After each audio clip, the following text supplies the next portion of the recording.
आज़ादी के शुभ अवसर पर आप हमारे नीलोरंग परिवार से कुछ जो एक्टर्स हैं उनके द्वारा मंचित कथा रंग जो कि कहानी का मंचन है। बहुत सारे ऐसे राइटर्स हैं जिन्होंने कहानियाँ, बहुत खूबसूरत कहानियाँ लिखी हैं, जिसको इन्होंने अपने हिसाब से, इनको किसी ने बताया नहीं, खुद अपने हिसाब से इन्होंने डायरेक्ट किया, अपने आप को तैयार किया है।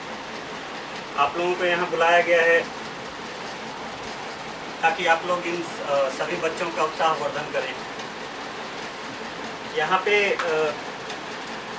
मनीष भाई आए हुए हैं, दीपक भैया आए हुए हैं, राहुल राय जी आए हुए हैं मीडिया से, ऋषि भैया हैं, सिंटू जी हैं, प्रवीण झा, उसके अलावा उमाशंकर सर हैं, बाकी आनंद जी हैं, और हमारे ये भैया हैं, इनका नाम मैं नहीं जानता हूँ, अभिषेक जी सर। आप सभी लोगों का स्वागत है। आनंद भैया पीछे बैठे हुए हैं। और जो अभी प्रस्तुति होगी उस